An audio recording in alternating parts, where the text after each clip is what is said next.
সম্মানিত দর্শক, সবাইকে স্বাগত জানাচ্ছি নিটোল টাটা ২১ রাতের আজকের আয়োজনে। আজকের আলোচনাটা আমাদের অনেকটা এরকম যে পার্শ্ববর্তী দেশ ভারতের নির্বাচন হয়ে গেছে এবং সেটা আপনারা জানেন, সেই নির্বাচনে সংখ্যাগরিষ্ঠতা অর্জন কারা করেছে, কারা সরকার গঠন করতে যাচ্ছে, এবং সেই জায়গাটা থেকে বলতেই হচ্ছে নরেন্দ্র মোদী তৃতীয়বারের মতো সরকার গঠন যখন করছেন তখন হিসেব নিকেশটা আবার নতুন করে একটু তো উঠেই আসে যে বাংলাদেশের বিশেষ করে তিস্তা প্রকল্প নিয়ে বারবারই কথা উঠেছে এবং সেই জায়গাটায় আমরা যতটা চাচ্ছি ততটা সেইভাবে হয়েছে কি না বা কতটা হওয়া দরকার সেই বিষয়গুলো নিয়ে আজকে একটু জোর দিতে চাই। এবং এই নরেন্দ্র মোদী বাংলাদেশের সাথে সম্পর্ককে একটি অনন্য উচ্চতায় নিয়ে গেছেন, এইটা আমরা প্রায়শই বলে থাকি আলোচনা উঠলে, কিন্তু সেই সম্পর্কটা এই তৃতীয়বার যখন সরকার গঠন করতে যাচ্ছেন, প্রধানমন্ত্রী তিনি হবেন, নরেন্দ্র মোদীর কথা বলছি, তিনি কতটা সেই সম্পর্কের যত্ন করবেন বা সেখান থেকে আরেকটু যদি আমরা এগিয়ে নিয়ে যেতে পারি সেখানে কাজটা কীরকম হবে, বাংলাদেশের তরফ থেকেও যত্নটা কতটা করা হবে। কারণ দুটো দেশের যে দ্বিপাক্ষিক সম্পর্কগুলো হয় সেগুলোর মধ্যে নানান ধরনের তো হিসেব নিকেশ থাকেই, নানান ধরনের, আমরা পানির কথা যদি বলি যে পানির হিস্সা নিয়ে কথা হয় বারবার, সেই আলোচনাগুলো কিন্তু ঘুরে ফিরে উঠে আসে।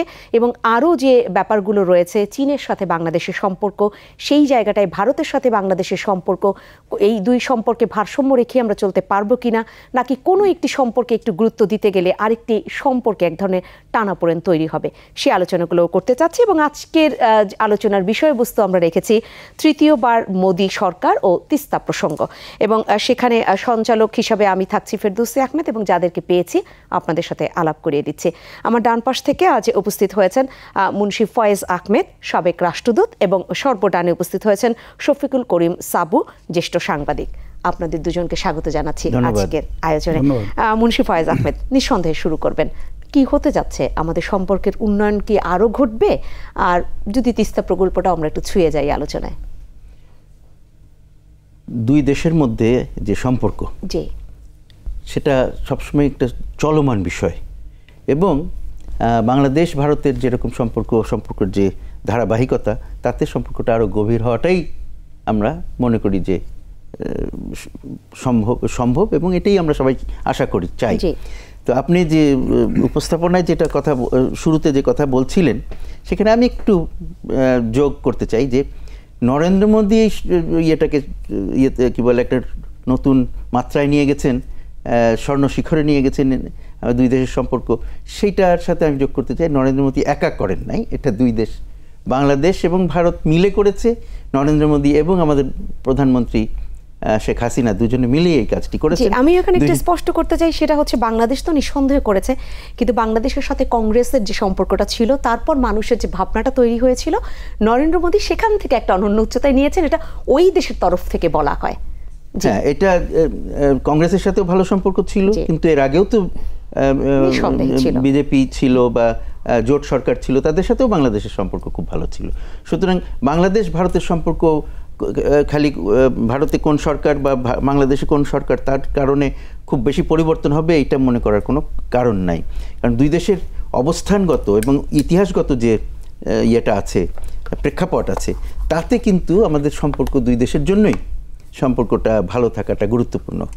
কারণ একটা জাস্ট অবস্থান যদি আমরা ধরি, ভৌগোলিক অবস্থান, ভারত বাংলাদেশের চতুষ্পার্শ্বে, চারপাশে আমাদেরকে বেষ্টন করে আছে ভারত। চারপাশে, অনেকে বলে তিন পাশে, আমি কেন চারপাশে বলি, কারণ যে বঙ্গোপসাগর, সেটাও কিন্তু ভারতের প্রভাব এলাকা, কেমন তাদের প্রভাবের একটি এলাকা। সুতরাং তারা ইচ্ছা করলে সেখানে যে কাউকে বলয়ের বাইরে নয়, সেটা বলা যাচ্ছে না। সুতরাং তারা আমাদেরকে ওখানেও বিভিন্ন রকমভাবে সাহায্য করতে পারে, আবার কষ্টও দিতে পারে।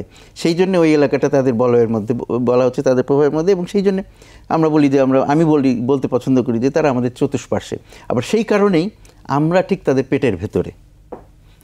সুতরাং আমাদের কোনো অস্বস্তি হলে ভারতেও অস্বস্তি হবে, আবার ভারতের এই এলাকায় অঞ্চলে যদি কোনো অস্বস্তি হয় সেটার একটা অভিঘাত আমাদের উপরে এসে পড়বে। সুতরাং এই সম্পর্কটা কিন্তু অত্যন্ত ঘনিষ্ঠ এবং বিশেষ। এটার সাথে অন্য কোনো দেশের, আমাদের দেশের সাথে সম্পর্ক, আমাদের বাংলাদেশ বা ভারতের সাথে অন্য কোনো দেশের সম্পর্কের সাথে তুলনা চলে না। আর তো আমাদের ইতিহাসের কথা যদি বলি, আমাদের স্বাধীনতার যুদ্ধে ভারতের যে ভূমিকা, সেইটা তো আমরা কোনোদিন ভুলতে পারবো না, তাদের কাছে আমরা ঋণী। সুতরাং সেই ঋণ রয়েছে। আর তাছাড়া ভারতের তাদের পররাষ্ট্রনীতির একটা খুব গুরুত্বপূর্ণ জিনিস আমরা সবসময় বলে থাকি কি নেইবারহুড ফার্স্ট পলিসি। এটা আগেও ছিল নেইবারহুড পলিসি, এখন তারা নেইবারহুড ফার্স্ট পলিসি বলছে। অর্থাৎ তারা বলতে চাচ্ছে যে তাদের প্রতিবেশীদের সাথে সম্পর্ক জোরদার করাটা তাদের প্রথম প্রায়োরিটি। এই কথাটা তারা বলছে। তারা সেটা করতে পেরেছে কি? তারা, আমি মনে করি যে তার প্রতিবেশীদের সাথে, অন্যান্য প্রতিবেশীদের সাথে ভারতের সম্পর্ক কিন্তু বরং গত কিছু বছর ধরে ভালো না হয়ে খারাপের দিকে গিয়েছে অনেক সময়। যেমন আমরা যদি নেপাল, এমনকি ভুটানের সাথে, মালদ্বীপ, শ্রীলঙ্কা, আফগানিস্তান, পাকিস্তান, কারোর সাথেই তার সম্পর্ক খুব ভালো অবস্থানে নেই। কিন্তু সেইখানে বাংলাদেশ কিন্তু একটি দৃষ্টান্তমূলক জায়গায় আছে। বাংলাদেশ এবং ভারতের সম্পর্ক অত্যন্ত ভালো দুই দেশের জন্য, কিন্তু সেই জন্য ভারত বাংলাদেশের, সেখানে একটা কথা বলা হয়, যদি নেপালের উদাহরণ দেই, যে নেপালের সীমান্তে একটা মানুষ যদি কোনোভাবে হত্যার শিকার হয়, নেপাল খুব সেটা বলা যেতে পারে যে খুব দৃঢ়তার সাথে তার জবাব চায় যে কেন আমার লোককে তুমি হত্যা করলে। বাংলাদেশ সেই দৃঢ়তার সাথে জবাবটা চায় না বলে, এই কারণে হয়তো বাংলাদেশের সাথে সম্পর্কটা ভালো আছে। এই সমালোচনাটা কিন্তু রয়েছে, সমালোচনার জায়গা আছে, কিন্তু এটা না যে আমরা জোরের সাথে প্রতিবাদ করি না। আমরা যথেষ্ট জোরের সাথে প্রতিবাদ করি বাংলাদেশের পক্ষ থেকে, এবং বারবার তারা সেই প্রতিবাদের মুখে ভারত বলতে বাধ্য হয় যে আমরা এটাকে শূন্যতে নিয়ে আসব, কিন্তু শেষ পর্যন্ত তারা সেটা করতে পারে না। এটা তাদের ব্যর্থতা। তার মানে এই যে আমরা খুব ছাড় দিচ্ছি, এটা কিন্তু একদম মনে করার কোনো কারণ নাই। তারা একজন মারল বলে আমরা আরেকজনকে মারবো, সেই নীতিতে আমরা বিশ্বাস করি না। সেই জন্যে এই জিনিসটা দৃষ্টিকটু লাগে, এবং তারা সেটা বোঝে, তারপরেও তারা সেটা কোনো কিছু করতে পারছে না। সেটার জন্য তাদের অভ্যন্তরীণ কিছু নীতিগত সমস্যা আছে, যেগুলো তারা এখন পর্যন্ত সত্যিকারভাবে হ্যান্ডেল করতে পারেনি। একটা কারণ হচ্ছে তারা যাদেরকে এই এলাকায় এই বিএসএফ যেখানে যাদেরকে পোস্টিং দেয়, তাদেরকে সঠিকভাবে ট্রেনিং দেওয়ার একটা ব্যাপার আছে। তারা কোথার থেকে আসতেছে সেটার একটা ব্যাপার আছে। সেই সব জিনিসগুলো তাদেরকে ভারতের মধ্যে, ভারতের সরকারকে সেগুলোকে হ্যান্ডেল করতে হবে। সেটা আমরা খুব কিছু করে দিতে পারবো না, কিন্তু তারপরে আমরা তাদেরকে বলি, তাদের সাথে নিয়মিত এটা নিয়ে আলোচনা হয়। আমাদেরই হচ্ছে, কারণ আমাদের নাগরিকের জীবন, তার মানে এই না যে আমাদের সম্পর্ক খুব খারাপ। আমাদের সম্পর্কের এইটা একটা খারাপ জায়গা, এটা একটা বিস্ফোরার মতন আছে, এটাকে আমাদের ঠিক করতে হবে। পানি একটা জায়গা আছে যেখানে আপনি তিস্তার কথা বলেছেন, আমি না হয় একটু পরে এসে আপনাকে আবার শুনি, কারণ শফিকুল করিম সাবু রয়েছেন, তাকেও অপেক্ষমান রেখেছি। আপনার কাছ থেকে শুরুতে একটু জানতে চাই সেই সম্পর্কের জায়গাটা, যদি ভারত তার একদম ভেতরগত জায়গায় ব্যর্থ হয় এই সীমান্ত হত্যার ক্ষেত্রে, সেটা যদি ব্যর্থও হয়, অন্য দেশের সাথে যদি বলি দ্বিপাক্ষিক সম্পর্ক উন্নয়নে, তার সেই ব্যর্থতাকে তো তার সফলতায় পর্যবসিত করতেই হবে। সেই জায়গাটায় তার যে দায়িত্ববোধ বা তার যে একটা তাগিদ থাকবার কথা, সেই তাগিদটা কতটা তার রয়েছে, আর কতটা সেই তাগিদ আমরা বাড়াতে পারছি? আমি মুন্সি ফয়েজের সাথে একমত, অ্যাম্বাসেডর সাহেবের সাথে। সেটা হচ্ছে যে আমরা কিছু করছি না তা কিন্তু না, আমরা করে যাচ্ছি। কন্টিনিউয়াস মিটিং হচ্ছে। আপনি বোধহয় জানেন যে প্রতি বছরই আমাদের বিডিআর তো না, এখন বিএসএফ এর বৈঠক হচ্ছে, এবং আমি দিল্লিতে 2 বছরের উপর কাজ করেছি বাংলাদেশ সংবাদ সংস্থার করেসপন্ডেন্ট হিসাবে। সেখানেও বিভিন্ন সময় আমাদের মধ্যে আলোচনা হয়েছে। ইভেন কি আমি আপনাকে বলি যে আমাকে একবার তাদের একটা প্রতিষ্ঠান আমাকে ডেকেছিল। ওরা তো খুব সুন্দরভাবে কাজ করে। আমাকে ডাকলো, বললো যে I want to have a cup of tea or coffee with you. একটা তৃতীয় একটা জায়গায়, আমার বাসাও না, তার অফিসেও না, একটা জায়গায় যে কফি টফি খাওয়াতে বলে, what is your assumption about India and the relation between the 2 countries, এরকম অনেক কিছু ইংরেজিতে কথা বলছিলেন ভদ্রলোক। তো তখন আমি বলেছি, দেখো ইরিটেশন একটা আছে, যে জিনিসটা ফয়েজ সাহেব বললেন যে ক্ষতি তো আমাদেরই, এই যে আমি বললাম যে বর্ডার কিলিংটা, এইটাতেই আমাদের একটু আপত্তি আছে। আমাদের দেশের লোকজনগুলো পারসেপশনটা হচ্ছে যে, তখন অবশ্য সরকার ক্ষমতায়, কংগ্রেস অ্যালায়েন্স ক্ষমতায়। আমি বললাম, দেখো আমাদের পারসেপশন হচ্ছে একটা অন্য জিনিস। পারসেপশন, সাধারণ মানুষের মধ্যে যে পারসেপশনটা রয়েছে, সেটা হচ্ছে যে এই জিনিসটা আমরা যতবারই করে বলছি না কেন, কিন্তু ভারত হয়তো এটা ঠিকমতো ট্যাকল করতে পারছে না বা করছে না। তখন উনি কিছু আমাকে উদাহরণ দিয়েছেন যে এই কারণে হচ্ছে না, যা অত ডিটেলসে যাওয়ার দরকার নেই।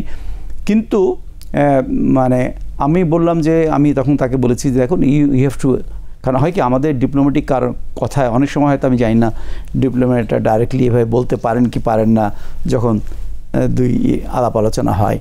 তো আমি being a journalist, I was outspoken, I said this, যে বাংলাদেশের লোকজন কিন্তু এই জিনিসগুলো নিয়ে তোমাদের উপর একটু বিরক্ত আছে, এবং এই বিরক্তটাই যদি তোমরা অ্যাড্রেস করতে না পারো, তাহলে মনের মধ্যে যে পারসেপশনটা রয়ে গেছে বাংলাদেশি লোকদের, সেটা কিন্তু দূর করা কষ্ট হবে। এখন আপনার কথায় আসছি যে ইন্ডিয়ান ফরেন পলিসিতে কিন্তু কোনোদিন খুব একটা চেঞ্জ হয় না।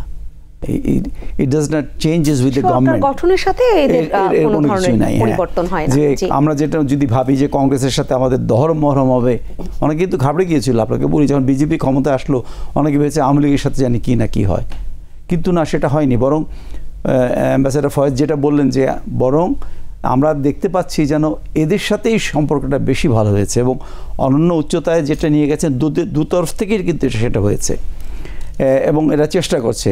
এবং Bangladesh is the probably one of the খুব কাছের নেইবার, কিন্তু প্রতিবেশী। এবং নেইবারের ব্যাপারে বলা হয় you cannot choose a neighbour. আপনি তো প্রতিবেশীকে পছন্দ করতে পারেন না, প্রতিবেশীকে চেঞ্জও করতে পারেন না, যে যেখানে আছে সম্ভব না সেটা। তো তার সাথে এই যে ফার্স্ট পলিসি যেটা বলছে, ফার্স্ট নেইবারহুড পলিসি, সেটা বজায় রাখতে গেলে আমাদের সাথে সম্পর্ক রাখতে হবে। এবং আমি আশা করছি যে প্রধানমন্ত্রীর সাথে যে আগামীকাল যে হয়তো পারলে হবে, এটা একেবারে আনুষ্ঠানিক কোনো বৈঠক হবে না, হয়তো চিটচ্যাট হতে পারে কিছু কথাবার্তা, সেখানে হয়তো আসন্ন যে মিটিংটা হবে ফর্মাল যেটা হতে যাচ্ছে দু দেশের মধ্যে, সেটাই কিছু আলোচনা হবে। তিস্তা তো অবশ্যই জায়গা পাবে।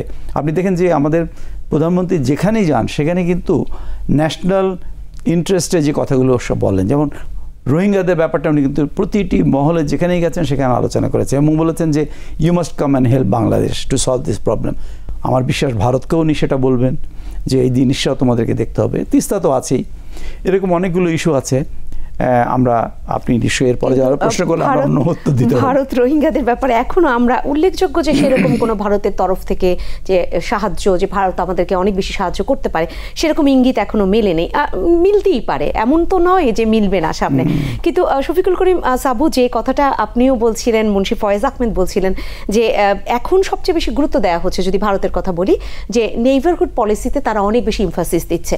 যদি সেটাই হয় তাহলে এই সীমান্ত হত্যার ব্যাপার বা সেই তিস্তার যে প্রকল্প, সেই জায়গাটায় তারা গুরুত্ব দিবে কিনা। কারণ বাংলাদেশের মানুষ, যদি বলি যে সেই প্রতিবেশী দেশ, এগুলোই তো বেশি চাচ্ছে। যেমন সমালোচনার কথাটা কেন বারবার আসে? বারবার এই জন্য আসে যে আমার দেশের নাগরিক, বাংলাদেশের নাগরিক যদি কোনোভাবে সেই নোম্যান্স ল্যান্ডের মধ্যে ঢোকে, তারপর ভারতে ঢুকবার চেষ্টা করে, তাকে আটক করা যেতে পারে, তাকে নানান ধরনের শাস্তির আওতায় আনতে পারে, কিন্তু একদম হত্যা কেন?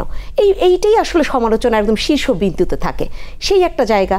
আবার তিস্তার ব্যাপারটা যে আমরা যেহেতু ভাটির দেশ, আমরা যতটুকু পানি পাবো ততটুকুই আমাদেরকে দাও, অনেক বেশি দিতে হবে, ব্যাপারটা তো এরকম না। কিন্তু তুমি তোমার সমস্ত প্রয়োজন মিটিয়ে আটকে রেখে পানি, তারপর যদি বাড়তি হয় আমাকে দিবা, অর্থাৎ আন্তর্জাতিক আইনকেও তুমি মানবা না। সেখানে কেন্দ্রীয় সরকার কিংবা একেবারে পশ্চিমবঙ্গ সরকার, এই যে তাদের টানাপোড়েনগুলো আছে, সেটা তো পার্শ্ববর্তী দেশের সাধারণ মানুষ মানতে চায় না। এটা ঠিক।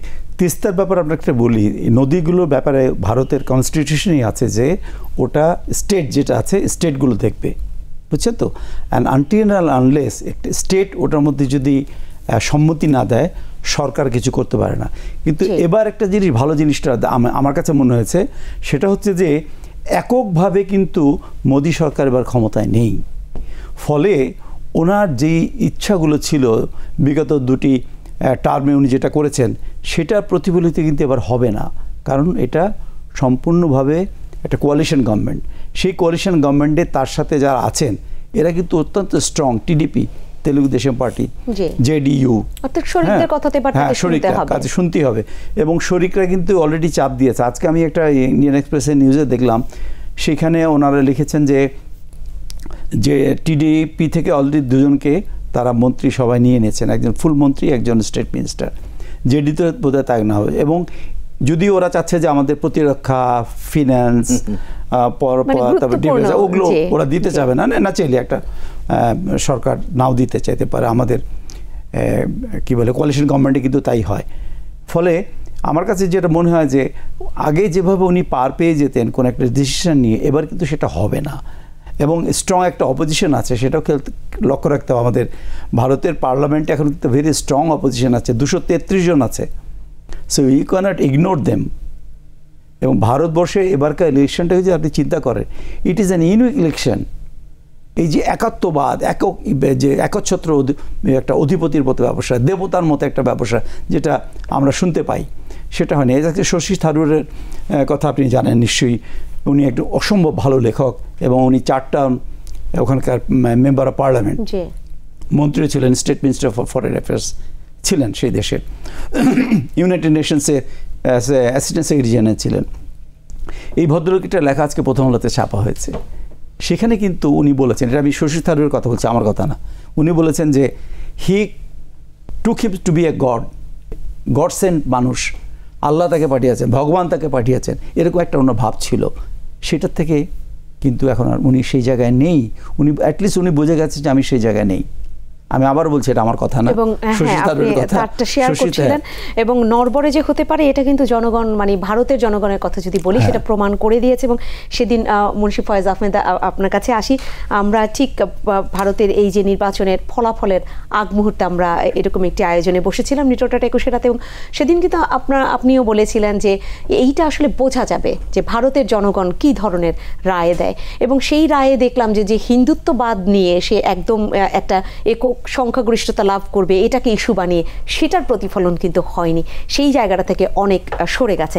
সেই জায়গায় এখন নতুন করে যে আলাপটি তুলেছেন শফিকুল করিম সাবু, যে শরিকরা থাকবে, তারা একটা মানে শক্তিশালী একটা মত থাকবে, সেই জায়গায় মোদি এককভাবে কোনো সিদ্ধান্ত নিতে পারবেন না, তাতে আমাদের কি এই সমস্ত ইস্যুতে কোনো ধরনের পরিবর্তন হওয়ার সুযোগ আছে কিনা? এটা খুব নিশ্চিত করে বলা মুশকিল। এই যে তাদের ক্ষমতার কিছুটা কমে যাবে, অন্যদের উপর নির্ভরশীলতা বেড়ে যাবে, সেটা ভালো হতে পারে, খারাপও হতে পারে। সেইটা আমি মনে করি আমরা ঝট করে বলে দিতে পারি না যে এটা ভালোই হবে, কারণ তাদেরকে সাথে নিয়ে আগাতে হবে, তাকে অন্যদেরকে সাথে নিয়ে মোদিকে আগাতে হবে, এই সরকারকে আগাতে হবে। তাইলে তারা যদি বিভিন্নভাবে কোনো রকমের দ্বিমত পোষণ করে, তখন তাকে হয়তো কোনো একটি সিদ্ধান্ত নিতে দেরি করতে হতে পারে, কষ্ট হতে পারে। একলা থাকলে যেমন সহজে সিদ্ধান্ত নিতে পারেন, ভালো হোক মন্দ হোক সেটা ঝট করে হয়ে যায়, কিন্তু যখন তাকে অন্যদেরকে সাথে নিয়ে এগোতে হবে, তখন জিনিসটা ওই কিছু পরিমাণে তার উপরে একটা বাধা তৈরি হবে, এটাই স্বাভাবিক। তো সেটা ভালো হতে পারে, কিন্তু পররাষ্ট্রনীতির ক্ষেত্রে তারা কি এক থাকবে না? সেটা তো আমরা প্রথমেই বলে নিলাম যে পররাষ্ট্রনীতিতে খুব বেশি পার্থক্য হয় না, তার কারণ তারা বেশিরভাগই, বিশেষ করে যাদের উপরে উনি বেশি নির্ভরশীল হয়ে পড়ছেন, যে দুটো দলের কথা বললেন আপনি, টিডিপি আর তেলুগু দেশম পার্টি এবং জেডিইউ, এরা কিন্তু বেশি তাদের কনসার্ন, তাদের চিন্তা হচ্ছে তাদের নিজেদের প্রদেশ নিয়ে, এলাকাটা নিয়ে, আঞ্চলিক বিষয়গুলোর উপরে তারা বেশি গুরুত্ব দেয়।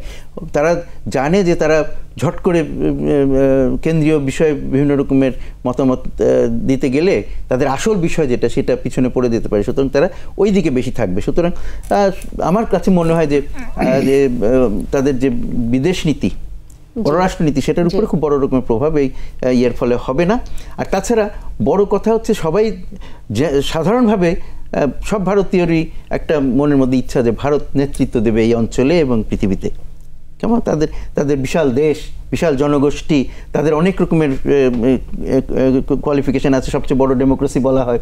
তো সুতরাং তাদের কিছু তো ইতিবাচক দিক আছে, যার জন্য তারা কাজ করতেই পারে, সেই জন্য তাদের মধ্যে এবং ভারতীয় নেতৃত্বের মধ্যে, পলিটিশিয়ানদের মধ্যে ওই একটা স্পৃহা আছে, একটা অ্যাসপিরেশন আছে যে আমরা নেতৃত্ব দিব। সেই নেতৃত্ব দিতে হলে তাদেরকে তো সবাইকে নিয়ে তাদের পররাষ্ট্রনীতিটা এমন করতে হবে যে তারা যে নেতৃত্ব দিতে পারে সেই জিনিসটা যাতে প্রকাশ পায়, সেইটা কিন্তু এখন পর্যন্ত তারা খুব ভালো করে প্রমাণ করতে পারেনি। সেটা প্রমাণ করতে হলে তাদের কি করতে হবে? প্রতিবেশীদেরকে নিয়ে এগোতে হবে। প্রতিবেশীদের সাথে যদি সম্পর্ক খারাপ হয় আর তাদের সাথে একসাথে যদি এগিয়ে যেতে না পারে, তাহলে তাদের নেতৃত্বের যে দক্ষতা সেটা প্রমাণিত হলো না।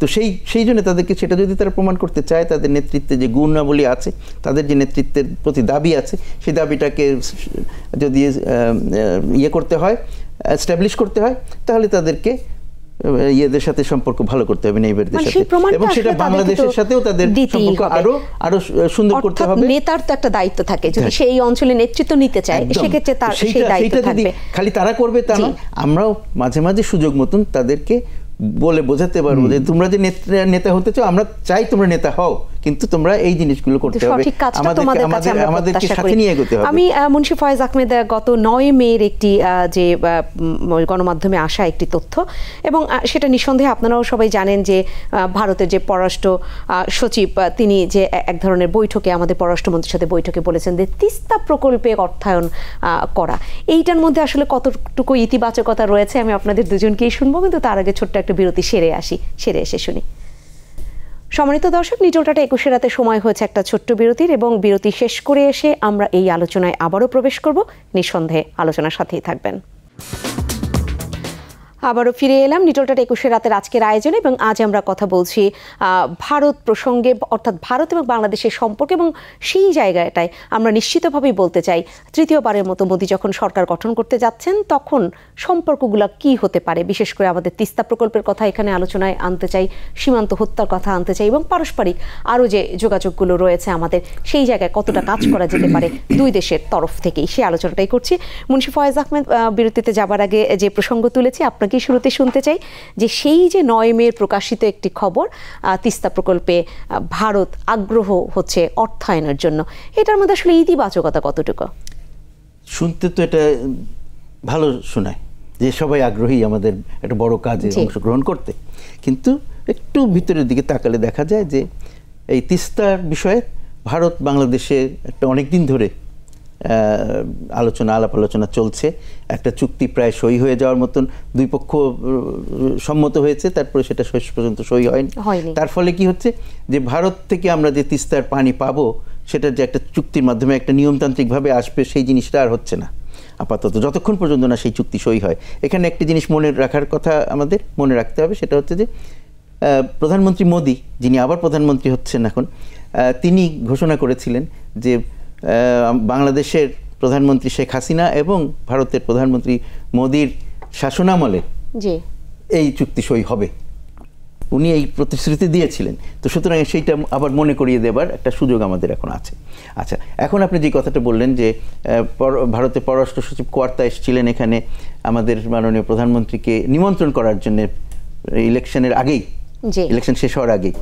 তো কিন্তু তখন সবাই ধরে নিচ্ছিল যে এই কি বলে মোদি আবার সরকার গঠন করবেন, সুতরাং তাদের এই আশাটা খুব চোখে দেখেন এই লোকজন যে এটা কি ব্যাপার, এত ইলেকশন সামনে এখনো শেষ হলো না, তার আগেই তারা, আর তাদের কনফিডেন্স তখন তো আরো বেশি ছিল। কিন্তু তখন তো লোকে অনেক বেশি বলছিল, নানান রকমের বলছিল, কিন্তু শেষ পর্যন্ত তাদের যদিও একক সংখ্যাগরিষ্ঠতা নাই, তবুও তারাই মোদি আবার সরকার গঠন করবেন এটা সবাই বুঝছে। সুতরাং দাওয়াত দিয়ে গেছে, সেখানে যাবেন মাননীয় প্রধানমন্ত্রী। তো সেই দাওয়াত দিতে এসে তিনি একটি কথা আমাদের পররাষ্ট্রমন্ত্রীকে বলেছেন। পররাষ্ট্রমন্ত্রীর সাথে সাক্ষাতের সময় তিনি বলেছেন যে আমরা যে তিস্তা মহাপ্রকল্প করার চিন্তা করছি, মাল্টিপারপাস প্রজেক্ট করার চেষ্টা করছি, সেইটার ব্যাপারে তাতে তারা বিনিয়োগ করতে আগ্রহী। কিন্তু এইটা আগে তো তারা বলেনি, অনেক দিন ধরে আমরা এই চিন্তা অনেক দিন ধরে করছি, আর তারপরে তারা তিস্তার পানি আমাদেরকে এখন পর্যন্ত ছাড় করতে পারছে না। তো এইটাতে একটা জিনিস তৈরি, একটা নতুন পরিপ্রেক্ষিত তৈরি হলো দুটো।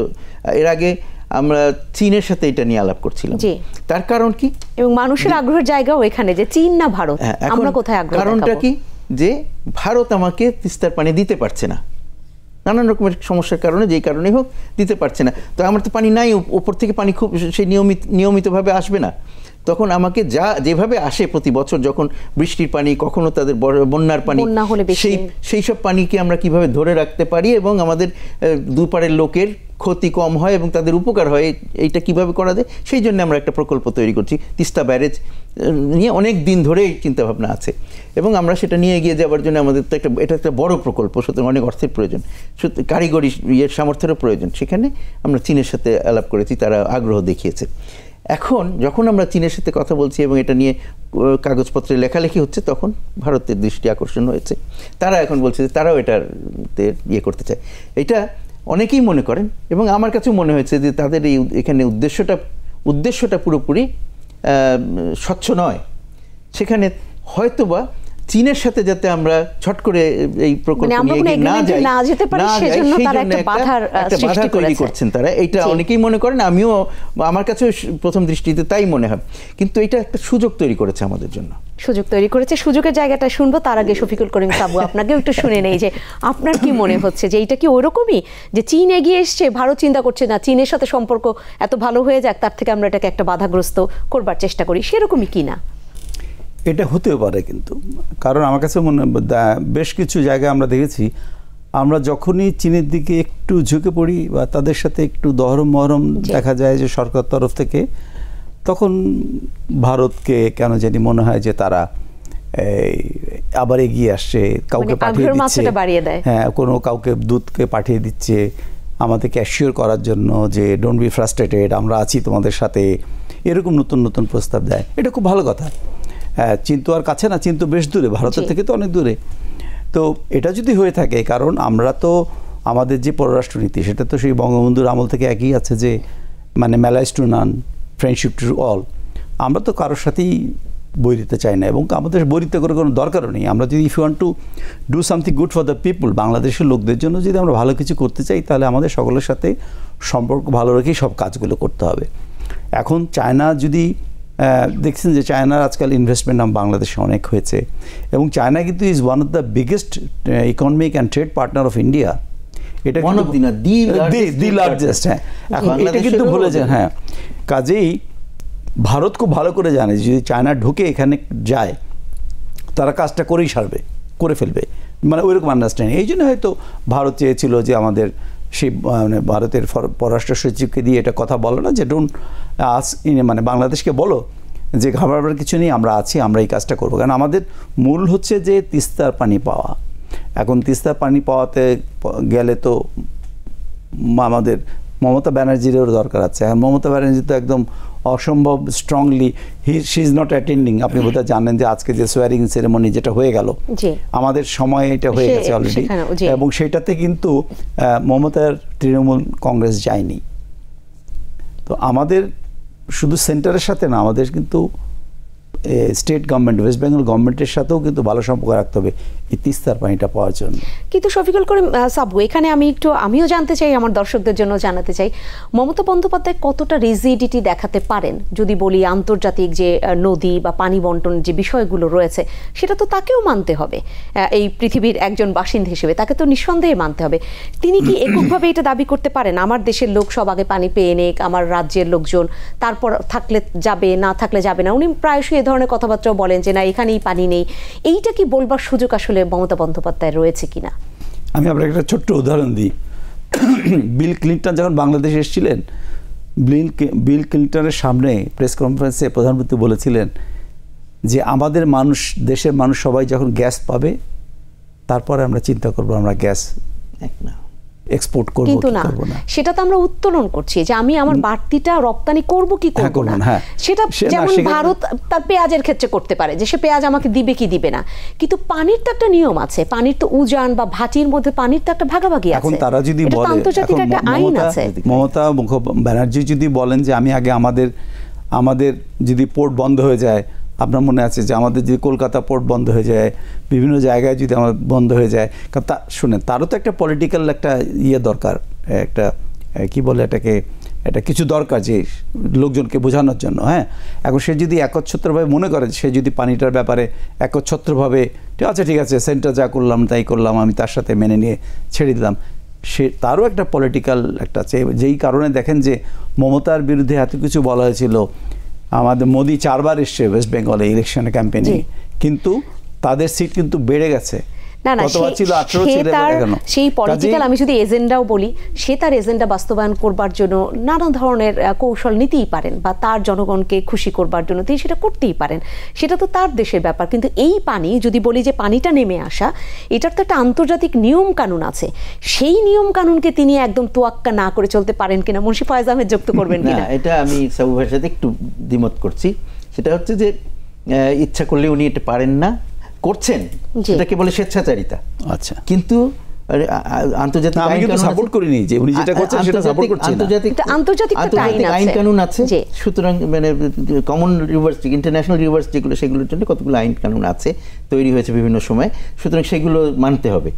সেগুলো না মানলে সেটা অন্যায় হচ্ছে, নীতি বিরোধী হচ্ছে।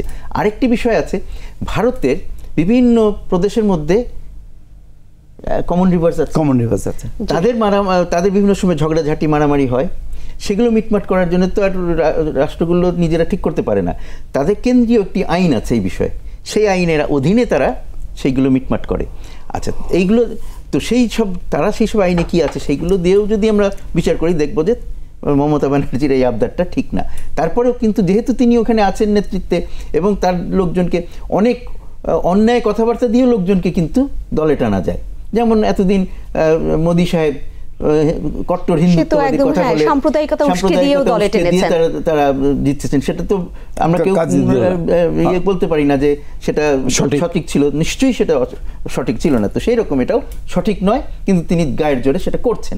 আমরা চেষ্টা করব কিভাবে সেখান থেকে তাকে সরিয়ে আনা যায়, সেটা খুব জরুরি। তারপরে যে এইটার ব্যাপারে আরেকটা বিষয় চলে আসে, সেটা হলো যে ভারত বারবার বলছে বেসিন ওয়াইড একটা সলিউশন তৈরি করা, সবকিছু নদী বা অনেকগুলো নদীকে একসাথে করে, এই আলাপটা অনেকবার হয়েছে, কিন্তু এইটার ব্যাপারে আমরা খুব বেশি আগাই নেই। এখানে আমাদের কিছু হোমওয়ার্কের অভাব আছে। আমরা যদি ঠিক মতন হোমওয়ার্ক করি, এই যে তিস্তার কতটুকু পানি আছে উপরে, কি আমরা কতটুকু পেতে পারি, সেইটার হিসাব কিতাবই তো আমাদের হয়তো পুরোপুরি হিসাব কিতাব নাই, সেইটা ধরেই তো তারা আমাদের আটকে দেয়। গঙ্গার ব্যাপারেও সেই কথা উঠেছিল। সুতরাং আমাদের আরো নিজেদের ঘরটাকে শক্ত করা, নিজেদের কাছে হতে হবে যে আমি কতটুকু পাবো, সেটাই যদি না জানলাম, এগুলো যদি ঠিক না থাকে তাহলে আমার দাবিটা জোরালো হয় না। সেইখানে আমাদের কিছু দুর্বলতা আছে বলে আমরা সবাই মনে করি। আমরা তো ভিতরের খবর সব জানি না, কিন্তু সেই জায়গায় যদি আমাদের দুর্বলতা থাকে সেগুলো দূর করে তারপরে আমাদের দাবিটাকে আরো জোরালোভাবে পেশ করতে পারবো, সেটা আমি আশা করছি। তো সেই জন্য এই যে একটা কি সুবিধা হচ্ছে, এই যে ভারত এখানে করলো বলে আমাদের একটা সুযোগ তৈরি হচ্ছে, সেই জিনিসটা আমি একটু বলতে চাই। সেটা হচ্ছে যে এটা বলার ফলে আমরা এখন ভারতকে বলতে পারি যে দেখো, তোমরা পানি দিচ্ছ না, সেই অবস্থায় আমরা একটা প্রকল্প চিন্তা করেছি। পানি না পেলে কি করব তোমার উপর থেকে, বা পানি এখন যে অনিয়মিত যে পানি আসছে সেটাকে আমরা কিভাবে নিয়ন্ত্রণ করব সেইটার ব্যবস্থা করছি। কিন্তু তুমি যদি আমাকে পানি দাও তাহলে প্রকল্পটাই পরিবর্তন হয়ে যাবে। তো সুতরাং আগে তুমি আমাকে বলো, তুমি যে এখানে আগ্রহ দেখাচ্ছ, তুমি কি আমাকে পানি দিয়ে তারপরে আগ্রহ দেখাচ্ছ, নাকি পানি না দিয়ে আগ্রহ দেখাচ্ছ? এই কথাটা তো আমি বলতে পারি, না দিয়ে পানিটা না দিয়ে আগ্রহ দেখানোটা আসলে কতটা যৌক্তিক, সেটা তো একটা কথা প্যাচে ফেলা হয়ে যায়, ফেলতে পারি। তো সেই জিনিসটা আমার মনে হয় আমাদের একটা সুযোগ তৈরি করছে। এক তো হলো মোদি সাহেবের যে অঙ্গীকার আছে সেইটাকে মনে করিয়ে দেওয়া, আবার আরেকটা এখন এইটা বলে আমরা সুযোগ তৈরি, এবং তারপরে এখন যেটা হবে যে এর ফলে আমাদের যে প্রকল্পটার যে চিন্তা ছিল সেটা যেভাবেই হোক কিছুটা দেরি হয়ে যাবে, এখন মানে কিছুটা পিছিয়ে যাবে। আমরা যে চীনাদেরকেই দিব বা ইন্ডিয়াকে দিব, এটা সিদ্ধান্ত নিতে তো একটা আমার সময় লাগবে। তো সেই কাজটি ওরা করছে এখানে। কিন্তু তারা কেন করছে সেটা কিন্তু ওই যে আমাকে পানি দেবে কি দেবে না সেটার চেয়ে বড় কথা, আমার এই প্রকল্প হবে কি হবে না, তারা এখানে বিনিয়োগ করবে কি করবে না তার চেয়ে বড় কথা, তারা জুজুর ভয় দেখে। তারা মনে করে যে চীনারা আমাদের বর্ডারের কাছাকাছি যদি ঘোরাঘুরি করে, চিকেন নেকের ঠিক পাশে, তাহলে তারা আমাদের সব গোপন কথা জেনে যাবে। এখান থেকে এখানে তাদের স্পাইরা সব বসবে, তাদের স্পাইং ইকুইপমেন্ট সব বসবে, সুতরাং তারা আমাদের গোপন সব, সেই ভয়টা থাকা তো আসলে খুব স্বাভাবিক। এখানে একটা জিনিস বুঝতে হবে যে ভারত ভালো করেই জানে, ভারতের যারা যে ওইটা তো প্রয়োজন নাই তো চীনের। চীন তো এমনি তাদেরকে দেখতে পারে, অনেকভাবেই দেখার সুযোগ আছে চীনের। সুতরাং এখানে বসে তাদের দেখতে হবে, এটা কোনো না, এটা হলো আমাদেরকে বিপদে ফেলা হচ্ছে এইরকম করে। তারা যদি একটু ভালো করে চিন্তা করে তাহলে এই চিন্তাটা তাদের চলে যাবে। মুন্সি ফয়েজ আহমেদ, আরেকটা আলাপ তুলে শফিকুল করিম সাবুকে আগে শুনে আপনাকেও শুনবো। সেটা হচ্ছে যদি এরকমই হয় যে চীনকে এক ধরনের ভয় পেয়ে, বা চীনের সাথে আমাদের সম্পর্ক খুব ভালো হয়ে যাবে, চীন এখানে স্পাইগিরি করতে পারে, এই ভয় পেয়ে যদি ভারত খুব বেশি আগ্রহটা প্রকাশ করে, তাহলে চীন আবার আমাদের ব্যাপারে কতটা আগ্রহ প্রকাশ করবে? কারণ যখন দেখা যায় নরেন্দ্র মোদীকে তাইওয়ান সাথে সাথে অভিনন্দন বার্তা পাঠিয়ে দেয় এবং সেটার ব্যাপারে চীন বড় ধরনের আপত্তি জানায়, ওই দিক থেকে যদি হিসেব নিকেশটা করি তাহলে চীন আমাদের দিকে আরো কতটা এগিয়ে আসবে? আমি জানেন, চীন এবং ভারতের অনেকগুলো জিনিস না আমি ঠিক বুঝতে পারি না। মানে এটা ডিপ্লোমেসি, কি ডিপ্লোমেসি তারা করে না করে বুঝি না। কেন বুঝি না যদি আপনি সরল জিজ্ঞাসা করেন, এটা উত্তরটা হচ্ছে যে যদি চায়না তোমাদের বিগেস্ট ট্রেডিং পার্টনার হয়, আবার তুমি তাদের সাথে যুদ্ধ করছো, তুমি তাদের সবার সাথে সমালোচনা করছো, আপনি এখনও চায়না মনে করো অরুণাচল তাদের, কারণ তারা ইকোনমিক্সের সাথে জিওপলিটিক্যাল ইস্যুটাকে এক করে না, দুটাকে আলাদা করে। কিন্তু এইটা তো সবাই বলেন, আপনারা যারা রয়েছেন বিশেষজ্ঞ। কিন্তু কথাটা হচ্ছে যে আমি দিল্লিতে থাকাকালীন একটা সামরিক দল, ভারতীয় সামরিক বাহিনীর একটি দল 10-12 জনের ইয়েতে যাবে, চায়না যাবে কোনো একটা কোর্স বা কিছুতে। তো ওরা পাসপোর্টের জন্য অ্যাপ্লাই করলো, ভিসার জন্য। তো ওদেরকে ভিসা দিল না, আলাদা একটা কাগজে ভিসা দিল। তো চীন আলাদা কাগজে। তো এটা তো ইন্ডিয়া টুক এটা সিরিয়াস নোট। তখন বলে যে আমরা তোমাদেরকে ভিসা দেবো কেন, অরুণাচলের কিছু লোকজন যাবে, বলে ওরা তো আমাদের দেশের লোক, ওদের জন্য তো ভিসা লাগবে না। এরকমই তো হয়েছে। হ্যাঁ, তো আমার কাছে ওই জিনিসটা একটু আশ্চর্য লাগে, যে মানে একটু খটকা লাগে। আশ্চর্য ঠিক বলবো না, খটকাটা লাগে এই কারণেই যে তোমরা এটাকে উপরে দেখানোর জন্য করছে, সমীকরণটা মিলাতে একটু জটিল মনে হয়। একটু আমি যেন সমীকরণটা বিষয়ে আমি একটু সুযোগ পেলে কথা বলবো। নিঃসন্দেহে আপনি এখনই যুক্ত করতে পারেন। সেটা হচ্ছে যে এই যে আপনি দেখানোর জন্য করে কিনা, এই কথাটাই কিন্তু আসলে সত্যি। সেটা হচ্ছে যে মানে মনে করা হয়, ভারতীয় একজন লেখকের লেখার থেকে আমি পড়েছি যে 62 সালে যে যুদ্ধ হয়েছিল, যুদ্ধের আগের কথা টথা তারা আছে, কিন্তু সেখানে যেটা একটা কথা খুব গুরুত্বপূর্ণ আমার কাছে মনে হয়েছে, যে চীনারা অরুণাচল কেন অনেক পার হয়ে অনেক দূর পর্যন্ত চলে এসেছিল, কিন্তু তারা স্বতঃপ্রণোদিত হয়ে আবার চলে গেছে, ইউনিল্যাটারালি তারা ম্যাকমোহন লাইনের পিছনে চলে গেছে। তাদেরকে কিন্তু তাড়িয়ে দেওয়া হয় না, ভারতীয় সৈন্যরা যে তাদের তাড়িয়ে দিয়েছে না, তারা নিজেরাই সেখান থেকে সরে গেছে এবং ম্যাকমোহন লাইনের পিছনে চলে। যদিও তারা অফিসিয়ালি ম্যাকমোহন লাইন স্বীকার করে না। ম্যাকমোহন লাইন কেন তারা স্বীকৃতি দেয় না, তার কারণ তারা বলে যে তাদের যে অ্যাম্বাসেডর ছিল ইয়েতে, ব্রিটিশ ইন্ডিয়াতে, তাকে জোর করে বাধ্য করেছিল তারা এই ম্যাকমোহন লাইন করার জন্যে, যে স্বীকার করে নেওয়ার জন্যে। যদিও আসলে এই অঞ্চলগুলো চীনের অঞ্চল ছিল, তার কাছ থেকে সই করে নিয়েছে এরা জোর করে। তো এই কারণে তারা ম্যাকমোহন লাইন স্বীকার করে না, কিন্তু তারপরেও তারা ম্যাকমোহন লাইনের পিছনে নিজেরা চলে গেছে স্বতঃপ্রণোদিত হয়ে। স্বীকার করে না, কিন্তু লাইনের এই পাশে আবার আসেও না। তারা আসে না, সাধারণত আসে না, একেবারে আসে না এটা বলতে পারবো না আমরা নিশ্চিতভাবে, হয়তো কখনো কখনো এই পার ওপার আসা যাওয়া হয়, কিন্তু তারা ওইটা মানে ধরে নিয়েছে লাইন অফ কন্ট্রোল একটা আছে, সেটার মধ্যে ওই পারেই তারা থাকে। আর এদিকে কিন্তু ওই বইতে একটা জিনিস লেখা হয়েছে যে আসলে চীনারা এই অঞ্চলে খুব একটা ইন্টারেস্টেড না, তাদের ইন্টারেস্ট হচ্ছে পশ্চিম দিকে লাদাখ, ওই অঞ্চলে তারা অল্প একটু জায়গা তারা দখল করেছিল ওই 62 যুদ্ধে, সেই অঞ্চলটা তারা ছাড়তে চায় না, কারণ ওইটা তাদের জন্য খুব স্ট্র্যাটেজিক্যালি ইম্পর্টেন্ট। তারা সিনচিয়াং এবং তিব্বতের মধ্যে একটা রাস্তা ওইখান দিয়ে করেছে, সেটা তারা ছাড়তে রাজি না। কিন্তু এইখানে তারা পশ্চারিং করে, বিভিন্ন রকমের দেখায়, কিন্তু ওইটা হলো তাদের আসল উদ্দেশ্য। এইটা আমি একটা বইতে পড়েছি, সত্যি মিথ্যা অন্য, কিন্তু এইটা হলো পড়েছি। সুতরাং এটা যেহেতু সে যে অনেক যুক্তি দিয়ে গেছে, সুতরাং এটা বিশ্বাস করতে মনে হয় যে বিশ্বাসযোগ্য। কিন্তু আরেকটা জিনিস করতে কি, চীন আমাদের এখানে ভারত আর চীনের যে রাইভালরি, সেটা ঠিক দুই পক্ষের একরকমের মনোভাব না। ভারত কিন্তু একটু বেশি কি বলা যায় সংবেদনশীল এই ব্যাপারে। চীনের কোনোখানে কাছাকাছি, তার বর্ডারের কাছাকাছি উপস্থিতি তারা চায় না। আবার যেমন আমাদের বন্দরে তাদের উপস্থিতিও ভারতের খারাপ লেগেছে, যার জন্য পরবর্তীতে আমরা অনেকেই বলেন, আমি তো আর ভিতরের খবর অত জানি না, কিন্তু অনেকেই বলেন যে আমাদের যে আমরা ছেড়ে দিলাম, মাতার বাড়ি জাপানকে দিয়ে দিলাম, সেটা কারণ ওখানে চুক্তি সব রেডি হয়ে গেছিল চীনকে দিয়ে দেওয়ার জন্য, কিন্তু সেটা আমরা সরে বাধ্য হয়েছি ভারতের আপত্তির কারণে, এটা বলে লোকজনে। এবং তারপরে ভারতকে না দিয়ে জাপানকে, এই যে আমাদের যে এক ধরনের ঠিক আছে কারোর সাথে বৈরিতা নয়, সবার সাথে বন্ধুত্ব, ওইটার ব্যবহার করে কোনো রকমে এটা পার পাওয়া গেছে। তারপরে চীনকে আমরা পায়রা বন্দরে আসতে দিলাম, ঠিক আছে। এখন যেখানেই বিভিন্ন জায়গায় এরকম চীনকে তারা ভয় পায়, কিন্তু আসলে চীনের, আমি যতদূর বুঝি, আমি তো চীনে কাজ করেছি বেশ কিছু, চীনের ওই ধরনের কোনো উদ্দেশ্য নাই ভারতকে বিভিন্ন বিপদে ফেলা বা ইত্যাদি। ভারতের হয়তো খবর রাখার ব্যাপার আছে, কিন্তু ভারতকে যুদ্ধ করে ভারতের জায়গা দখল করে নেওয়া, এগুলো তাদের উদ্দেশ্য নয়। তারা ভারতের সাথে ভালো সম্পর্ক চায়, বরং এই যে তাদের কি বলা যায়, সেটা কি শুধু তাদের বাজারের জন্য, ইনিশিয়েটিভ বিআরআই বা ইত্যাদি, তাদের বাজারের জন্য কি তারা এই সম্পর্কটা ভালো চায় কিনা? তারা পৃথিবীব্যাপী তাদের অবস্থানটাকে দৃঢ় করতে চায় বন্ধুত্বের মাধ্যমে। আর ভারতের সাথে যদি বন্ধুত্ব না হয়, তাহলে দক্ষিণ এশিয়ায় তাদের সত্যিকারের ইয়েটা হলো না, প্রভাব। সুতরাং এই দক্ষিণ এশিয়ায় তাদের মূল টার্গেট কথাটা যদি আমি ব্যবহার করি ইতিবাচক ইয়েতে, যে তাদের মূল টার্গেট হচ্ছে ভারতকে বন্ধু হিসেবে পাওয়া, ভারতের সাথে সহযোগিতার মাধ্যমে আসা যাওয়া নির্বিঘ্ন করা, তার ফলে এবং তাদের চিন্তাও কমে যাবে যদি এই বন্ধুত্বটা হয়। তাদের পৃথিবীতে বিভিন্ন জায়গায় কাজ করতে, এখন এখানে বিশাল সেনাবাহিনী রাখতে, তাহলে সেখান থেকে আবারও সেই তিস্তা ব্যারেজেই আসি, চীন কি তাহলে এখন পিছিয়ে যাবে? এরকমটা হওয়ার কি সুযোগ আছে কিনা যে ভারত এগোচ্ছে? আমরা যদি ভারতকে এইটা করতে দেই, আমরা যদি ভারতের সাথে এমন কোনো একটা আমাদের সুবিধাজনক কোনো রকমের ব্যবস্থা করতে পারি আমরা, তাইলে ভারতকে দিতেই পারি আমরা, তাতে চীন খুব অখুশি হবে তা না, কিন্তু চীনকে আমরা অন্য কাজ তো দিচ্ছি। সুতরাং চীনকে বাদ দিয়ে কিন্তু আমাদের এগিয়ে যাওয়া সম্ভব না। এই জায়গাটা একটু শফিকুল করিম সাবু আপনাকে শুনতে চাই।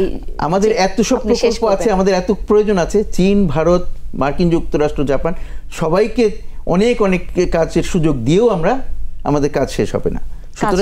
কাজ তো আসলে অনেক রয়েছে, কিন্তু এই কাজটার কথা যদি একটু জিজ্ঞেস করি যে আমরা ভারতকে যদি দেই এই তিস্তা ব্যারেজ, এটা যদি দিয়ে দেই, এই প্রজেক্টকে ভারতকে আমরা যদি যুক্ত করে নিই, তাহলে আমাদের সেই পানির ব্যাপারটা আরো পিছিয়ে যাবে কিনা? না, আমার মনে হয় সেটা বোধহয় হবে না। আমরা যেটা মনে হচ্ছে যে মুন্সি ফয়েজ যে জিনিসটা মনে করিয়ে দিল, আমার মনে ছিল না যে আমাদের আমলেই তিস্তা চুক্তি সই হবে। If this is a commitment, এই কমিটমেন্টটা রক্ষা করতে গেলে উনি ওই তিস্তার সাথে আনুষঙ্গিক যে কাজগুলো আছে সেই কাজগুলো করবেন, এবং এই মাত্র ইলেকশনের মাঝামাঝি এসেও যে বার্তাটা দিয়ে গেলেন যে আমরা তোমাদের সাথে ইনভেস্টমেন্টে যাব। তো আমি মুন্সি ফয়েজের মধ্যে সবসময় চিন্তা করি যে পজিটিভলি চিন্তা করব। এখন পিপলস পারসেপশনটা আমরা যখন এই মুহূর্তে আলাপ করছি, পিপলস পারসেপশনটা হয়তো আমাদের পক্ষে নাও যেতে পারে, যে তাদের একটা আলাদা পার্সেপশন সেটা নাই যেতে পারে, কিন্তু আপনি যেটা বলছেন সেই পূর্ববর্তী সময়ের যে প্রতিশ্রুতির কথা, যে আমাদের আমলে, অর্থাৎ এদিকে শেখ হাসিনা সরকার আর ওদিকে নরেন্দ্র মোদী সরকার, এটাই যদি হয় সেই সুযোগ আবারও তৈরি হয়েছে। দুই দেশের নির্বাচন হয়ে গেছে, আবার আগামী 5 বছরের জন্য যে সুযোগটা তৈরি হলো, তাতে কি আপনার মনে হয় এই 5 বছরই সেই ইতিবাচকতা আমরা খুঁজে পাবো যে একদম এই 5 বছরে হতে যাচ্ছে? আমার কাছে মনে হয় খুঁজে পাবো। এই কারণে হ্যাঁ, আমাদের চেষ্টা করতে হবে এই যে মানে কনস্ট্যান্টলি যোগাযোগ রাখা, তাদের সাথে আলোচনা করা, সেটা করতে হবে। আর আরেকটা জিনিস হচ্ছে কি যে বিশ্বাসের একটা ব্যাপার আছে। হ্যাঁ, আমি যে একটা জিনিসে বিশ্বাস করি, সেই বিশ্বাস থেকেই তো সব জিনিসটা তৈরি হয়। আমি যদি ধরেই নিই আপনি আমার বৈরী, আপনি আমার ভালো চান না, খারাপ, তো এটা কিন্তু হয় না।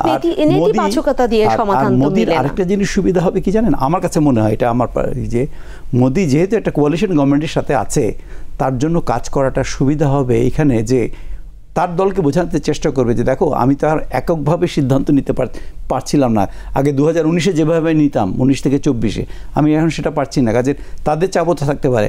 মনে রাখবেন টিডিপি এবং জেডিইউ এরা কিন্তু সেকুলার পার্টি। জি, এবং আজকে আমাকে হয়তো শেষ করতে হবে এই আলোচনা। মুন্সি ফয়েজ আহমেদ, আপনি 30 সেকেন্ডে কিছু যুক্ত করবেন কিনা শুনে নিয়ে শেষ করি। আমি মনে করি যে আমাদের সম্পর্কের একটা নতুন অধ্যায় তৈরি হবে এই দুই দেশের নতুন নির্বাচনের পরিপ্রেক্ষিতে, এবং অনেক সমস্যার সমাধানে এগিয়ে যাওয়ার জন্য আমরা নতুন করে উদ্যোগ নিতে পারবো। আর বাংলাদেশের তার যে নীতি, সবার সাথে বন্ধুত্ব, কারোর সাথে বৈরিতা নয়, ওখান থেকে বিচ্যুত হওয়ার কোনো সুযোগ নাই। সেইটাতে থেকে জাতীয় স্বার্থে যদি আমরা আমাদের কাজ করি, আমরা এতদিন পর্যন্ত যে সাফল্য দেখেছি সেই সাফল্য নিয়ে এগিয়ে যেতে পারবেন। কিন্তু আপনি তখন যে হোমওয়ার্কের কথাটা বলছিলেন যে কতটুকু পানি আমরা পাবো, আমি কতটুকু পাবো, সেটাই যদি আমি হোমওয়ার্ক করা না থাকে, আমি যদি না জানি আমি চাইবো কি করে, সেই জায়গাটাও নিঃসন্দেহে কাজ হোক, আমরা সেই প্রত্যাশা রাখতেই পারি। অসংখ্য ধন্যবাদ জানাচ্ছি মুন্সি ফয়েজ আহমেদ আপনাকে, এবং শফিকুল করিম সাবু আপনাকে অসংখ্য ধন্যবাদ। আপনাদেরকেও ধন্যবাদ।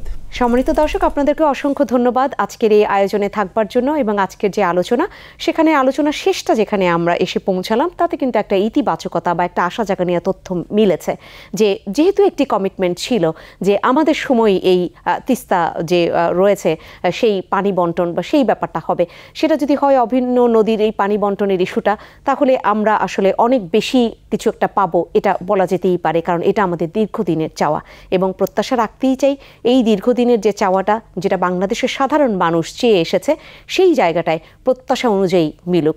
এবং আমরা যে হোমওয়ার্কের কথাটা আসলো, যে আমরা কতটুকু পানি পেতে পারি বাংলাদেশ এই ভাটির দেশে বসে, সেটাও যেন আমরা কাজটা করতে পারি, আমরা জেনে নিতে পারি, এবং সেই কাজটা করে আমরা যেন দৃঢ়ভাবে আমাদের অংশটুকু বা ন্যায্য হিস্যা যে শব্দটা আমরা ব্যবহার করি সেইটা চাইতে পারি।